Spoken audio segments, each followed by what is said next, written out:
Grand Matin Sud Radio, 7h-9h, Jean-Jacques Bourdin. Les crèches privées.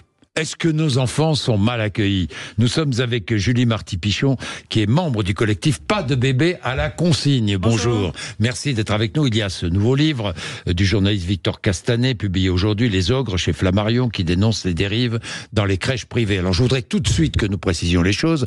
Tout ne va pas toujours mal dans les crèches privées, on est bien d'accord? Non, tout ne va pas toujours mal, quelle que soit la crèche d'ailleurs, quel que soit le mode d'accueil, heureusement. C'est-à-dire que les professionnels font leur possible pour faire au mieux et pour accueillir les enfants et les familles.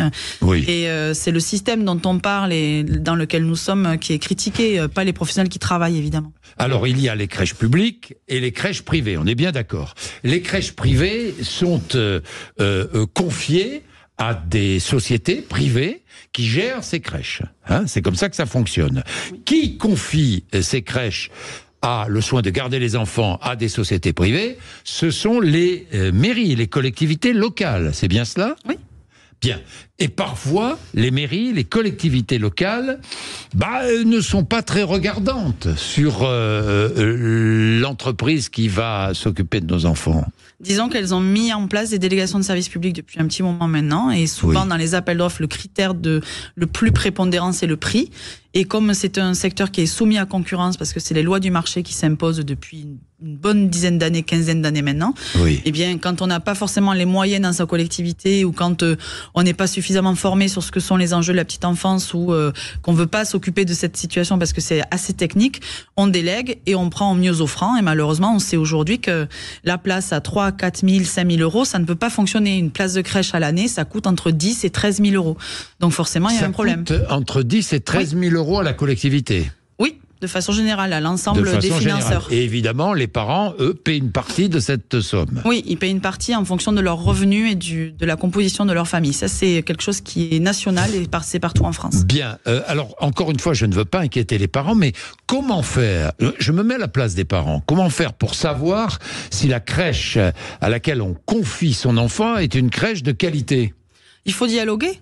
Il faut pouvoir discuter avec les professionnels le matin quand on arrive, le soir, demander le projet d'établissement qui normalement est fourni à tous les parents qui inscrivent leurs enfants, demander les activités qui ont pu se faire, si elles ont pu sortir, si elles vont bien aussi tout simplement, parce qu'après il faut savoir que les professionnels, elles font ce qu'elles peuvent avec les moyens qu'elles ont, quel que soit l'endroit. C'est tendu partout depuis plus de 10 ans parce que le système de financement est complexe et compliqué, et tant les professionnels mettent de la pression sur la fréquentation des structures. Notamment, on accueille de plus en plus d'enfants à la chaîne, et il faut discuter avec les professionnels, et les crèches sont d'habitude très ouvertes quand même avec les familles, et il faut pas hésiter. Et à la moindre hésitation, il faut poser les questions, et en fonction des réponses, normalement, il devrait pas y avoir trop de soucis, quoi. Et il y a des dérives, bien sûr, parfois. Vous les avez constatées?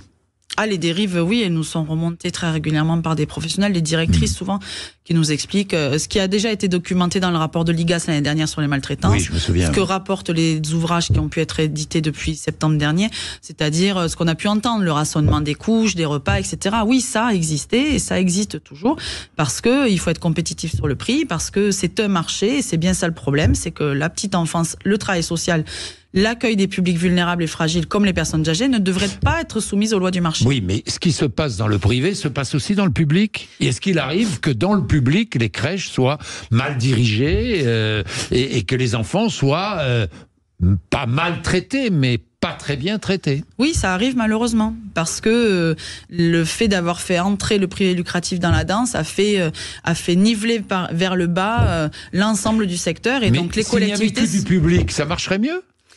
Ce qui est certain, c'est que s'il n'y avait que du public et de l'associatif, parce qu'il ne faut pas mélanger l'associatif et le privé lucratif dans les crèches privées, comme c'était le cas il y a 20 ans, ça marcherait certainement mieux, parce que dans les collectivités publiques, on a le souci de ne pas être toujours au ras des pâquerettes pour les agents, on a le souci d'essayer d'avoir des budgets pédagogiques qui conviennent, etc.